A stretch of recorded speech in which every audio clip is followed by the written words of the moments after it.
আপনার সন্তানের খাবারের রুচি বাড়াতে কিভাবে আকর্ষণীয় প্রেজেন্ট করবেন? কালারফুল পট সিলেক্ট করতে পারেন, যে পটগুলো বাচ্চার পছন্দের। কিছু কিছু বাচ্চারা কিছু খাবার চামচে খেতে চায়, চামচ ব্যবহার করতে পারেন। সেক্ষেত্রে স্টিলের কাঁটা চামচ অ্যাভয়েড করবেন, যে চামচে ইনজুরি হতে পারে দাঁতে বা গায়ে বা চোখে। আপনার প্রিয় সন্তানের খাদ্য তালিকায় এমন খাবার সিলেক্ট করুন যেটা আগের বেলায় খাওয়া হয় নাই। যে খাবারটা সকালে দিয়েছেন এটা আবার দুপুরে, এটা রাতে দিলে খাবারে একঘেয়েমি আসে, খাবারে অরুচি হয়। চেষ্টা করুন খাবার বাচ্চার হাতে ধরা, একটু একটু করে শেখাতে।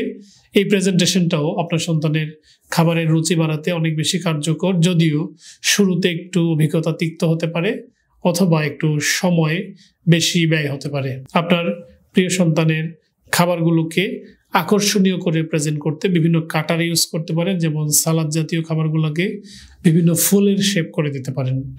আপনারা যদি ভৌবাত অথবা অলিমাতে, বিভিন্ন রেস্টুরেন্টে, বাফেতে আস্ত খাসি দেখে থাকেন, এই প্রেজেন্টেশনটা খুব সুন্দর। মানুষ হিসেবে খাবারের প্রতি চাহিদা থাকবেই।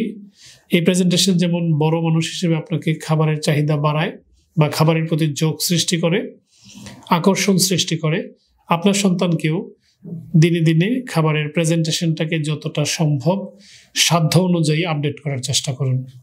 ডাক্তার শফিক, আজ এ পর্যন্ত। আল্লাহ হাফেজ।